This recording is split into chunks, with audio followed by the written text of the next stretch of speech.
checked out. It doesn't seem like there's anything with it. Yeah, like this time of year, it's primarily the young ones. The parents have stopped feeding. Mm-hmm. In fact, what most people don't realize is these guys will go to Argentina for the winter. Okay. They nest up here in Utah, and then they head for Argentina. And mom and dad will feed these guys up to about August. And when the mom and dad are sick and tired of them because they're kind of nasty little brats. And then when mom and dad get sick and tired of feeding them, mom and dad migrate first. Oh. And then these guys will migrate, instead of August, they start migrating in September.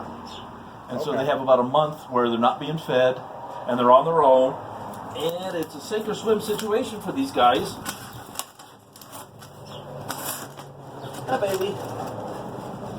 Yeah, it's kind of a sink or swim deal. Oh, aren't you just the cutest little thing? Yep. Now this is a dark morph. Mm-hmm. Oh, you are skinny.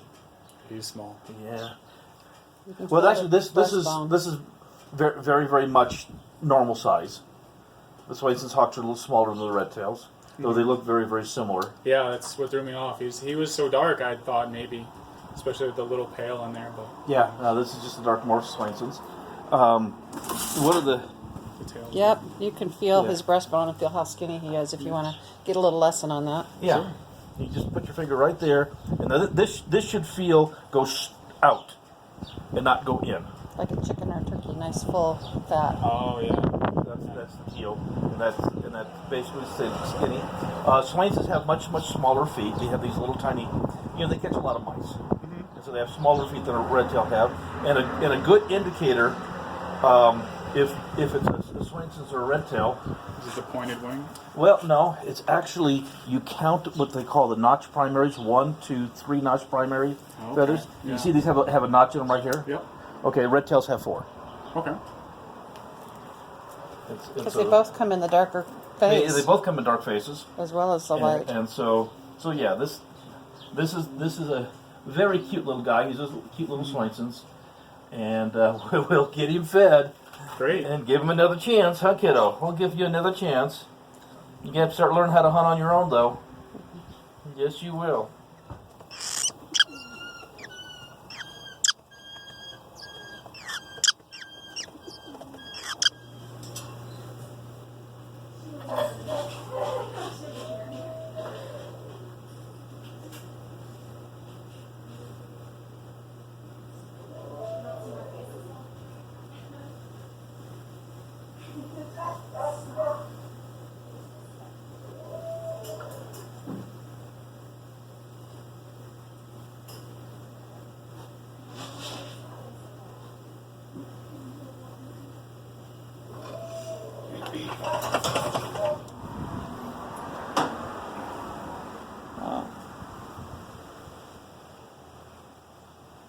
Can you tell if it's an adult or a young one?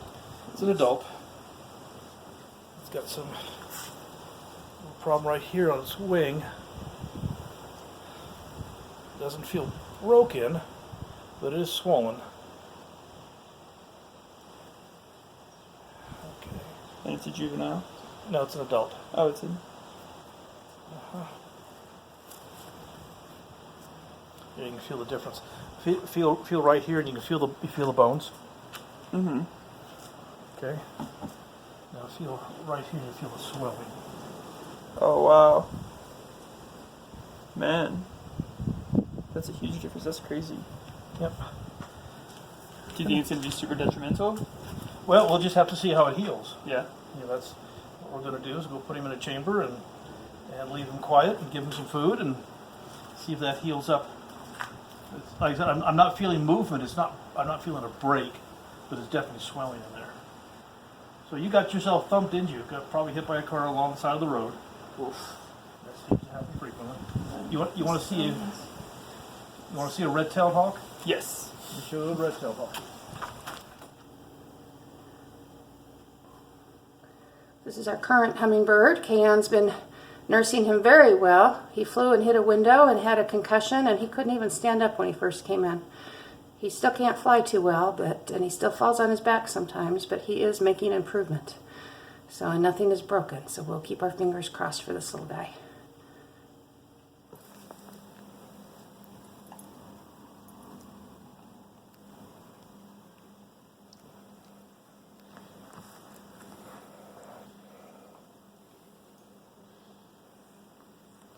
So tell us who you got, what you doing. A cat brought in a baby Speak jackrabbit. loudly. A cat brought in a baby jackrabbit, I guess, to somebody's house this morning. So we're attempting to feed it. They have very, very sensitive stomachs. This is the first feeding I've offered it, so it's not even swallowing. But it goes very slow, and you just put a drop in their mouth at a time until they swallow. And the formula you give is very important. The correct formula, correct temperature, and not too much, because they get stomach upset, digestive upset so easily that the stomach can sour and kill them within a matter of hours. My babies. So if you find a little animal like this out under a bush, it's best to leave it be. Of course, when you have a cat or a dog bring it in repetitively, I guess sometimes that's just not an option. Come on, yes. And we actually have a scale that weighs in grams, so we can weigh it. We weighed it when it arrived, and we will weigh it before each meal to make sure it's getting the adequate amount. As cute as they are, these guys are real complicated to raise successfully. Okay, it's okay. We'll just hope for the best. The difference between a cottontail and a jackrabbit: cottontails are actual true rabbits. They're born underground in a little burrow that the mother digs, and she lines the burrow with straw and leaves and plants, and then she plucks her belly hair to line the nest with, and the babies are born blind and with no fur, just totally naked. And so they live underground the first 2 weeks of life, and by 2 weeks they have their eyes open. Jackrabbits, on the other hand, the mothers have fewer babies and a longer gestation. They are actually a hare, and hares with a longer gestation are born with their eyes open, the fur and everything. So this could be a day or two old. It's very young. And hares, their babies are not born underground. They'll place their babies one under one bush and another one under another bush, and the mama will come back only a couple times in the night to feed them. And so just because you see one by itself doesn't mean it's abandoned. You need to please leave it be. And that was 1.5 cc's. I'm going to go mix up another. I mix up a small batch at a time because it's important not to let the formula chill. Too hot or too cold will make them sick also.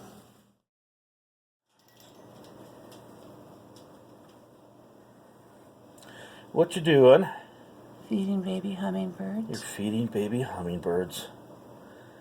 These little hummingbirds came in. They were just a day or two old, and they were incredibly tiny. And Susan's feeding them a mixture of fortified hummingbird food with ground insects. And we grind up the insects because they need the proteins from the insects. And so these little hummingbirds are doing remarkably well. And then we have a little finch right next to them that we're caring for as well. And that's just every day, about every 2 hours, around the clock, 24 hours a day, we're up feeding these little guys. So most of you are used to me working eagles and hawks and owls, but we do a lot more than that. We do native wildlife, including some of the tiniest wildlife here in Utah, which is these little hummingbirds. And of course our little finch just is as cute as a bug. Okay, Susan's going to feed the little... Whoops. Don't soak him. You spilled your food on you. There you go. Oh, baby. I need to thaw out some more. I've got more that I took out of the freezer. There you go. Whoops, I'm getting it all over you. He's a homemade diet we make. I've got to thaw out some more. Hello, Cooper Hawk. Hi, baby. Yeah, the girl that picked him up said he's kind of running and gliding, but he couldn't really quite That's right. take off. You can attack my hand. I don't care. That's why I put the glove on. Because I don't care.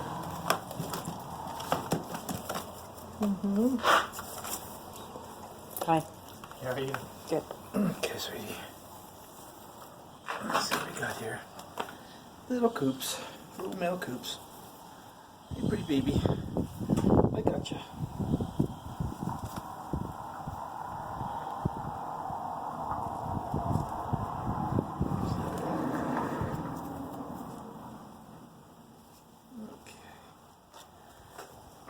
Now, let's see what we got. Hi, little guy. A little Passage Cooper's hawk. Okay. Been having a bad day? Chasing sparrows? It's a little bit cool. Okay.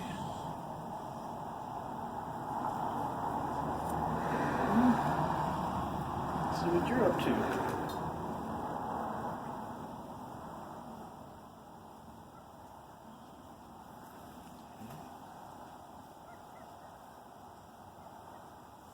Yes, go ahead. I don't care. Go ahead and bite me. You guys bite me all the time. I'm not feeling a break. Okay.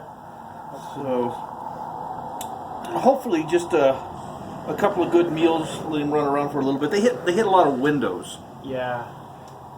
And so hopefully a good meal and in a couple of days and he'll be releasable.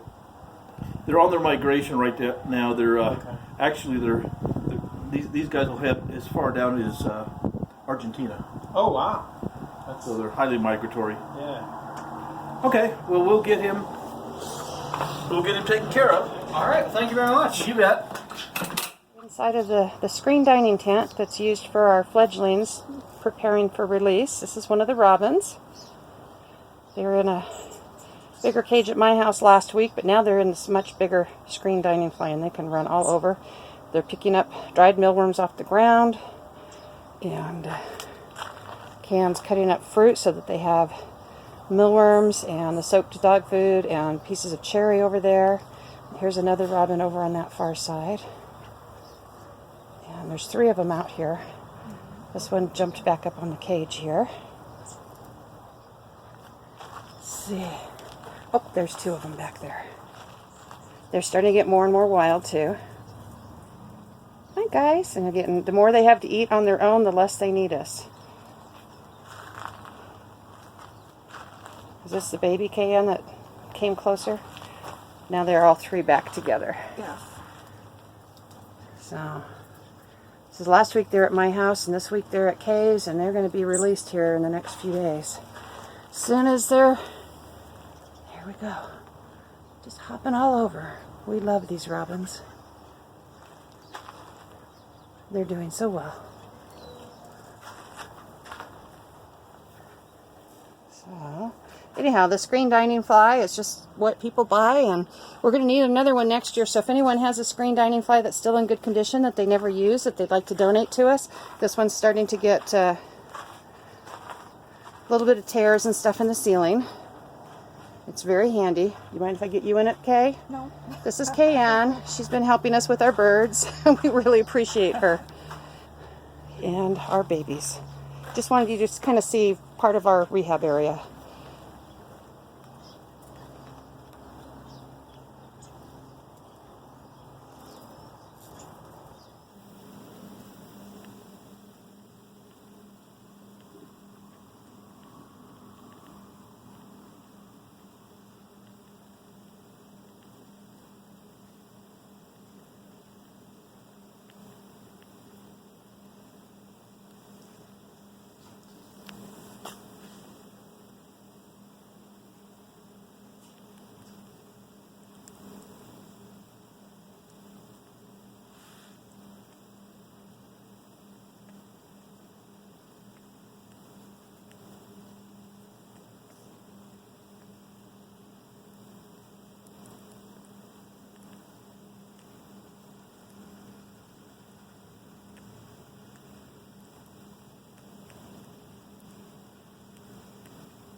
put him back in his nest now where he can hide and be quiet.